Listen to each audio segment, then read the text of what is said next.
Hi friends, இன்னைக்கு நம்ம வீட்டில் விநாயகர் சதுர்த்தி ஸ்பெஷலாக பால் கொழுக்கட்டையும் பூரண கொழுக்கட்டையும் பண்ணுறேன். வாங்க பார்க்கலாம். வீடியோக்குள்ளே போகிறதுக்கு முன்னாடி நம்ம சேனல் சப்ஸ்கிரைப் பண்ணிக்கோங்க. பிடிச்சிருந்தா லைக் பண்ணுங்கள்.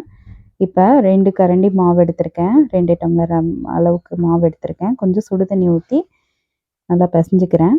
சப்பாத்தி பதத்துக்கு பிசைஞ்சிக்கிட்டேங்க. இப்போ இது 2ஆக பிரிச்சுக்கலாம். ஒன்று வந்து பூரண கொழுக்கட்டைக்கும், ஒன்று வந்து பால் கொழுக்கட்டைக்கு எடுத்துக்கிறேன். இப்போ கொஞ்சம் மாவு எடுத்து அதை ஃபுல்லாக உருட்டி எடுத்து வச்சிடலாம். கொஞ்சம் கொஞ்சமாக சின்ன சின்னதாக உருட்டி வச்சுருக்கேன்.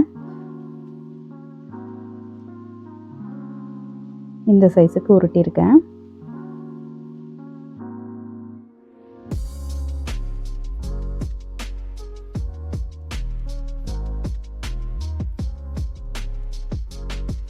இப்போ இது ஃபுல்லாக எடுத்து வச்சுட்டேங்க உருட்டி.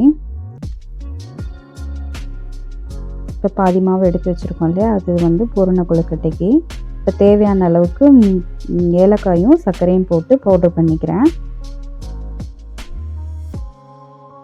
அதுக்கிடையில் ஒரு பேனில் வந்து கொஞ்சம் சுடு தண்ணி வச்சு தண்ணி சூடானோன்னையும் வெல்லம் ஒரு கட்டி போட்டிருக்கேன்.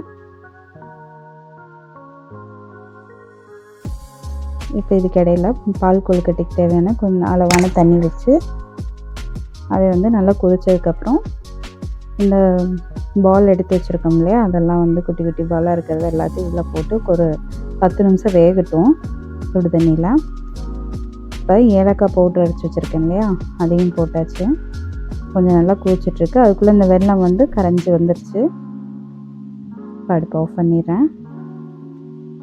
இப்போ இது வந்து 10 நிமிஷம் நல்லா வெந்துருச்சுங்க. அதுக்கு தேவையானது சும்மா ஒரு அரை கரண்டி மாவு எடுத்திருக்கேன்.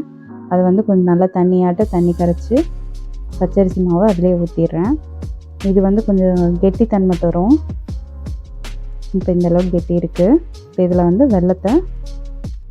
கரைச்சி வச்ச வெல்லத்தை ஊற்றிடுறேன்.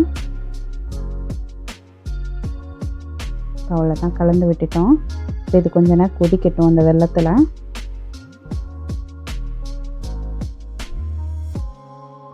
இப்போ கொதிச்சிருச்சு. ஒரு கை தேங்காய் பூ போடுறேன். தேங்காய் போட்டால் கொஞ்சம் நல்லாயிருக்கும் டேஸ்ட்டு.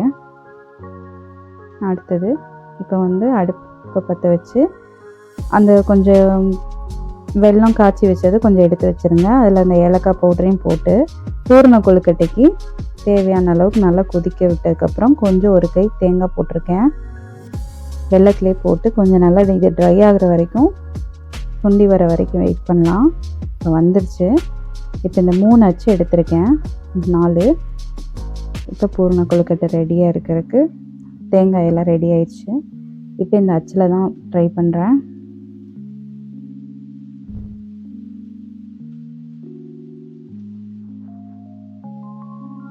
இந்த அச்சில் ரொம்ப ஈஸியாக வருதுங்க. இப்போ 3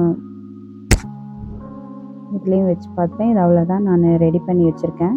இப்போ இட்லி பாத்திரத்தை மூடி போட்டு வச்சுருந்தேன். தண்ணி நல்லா கொதிச்சிருச்சு.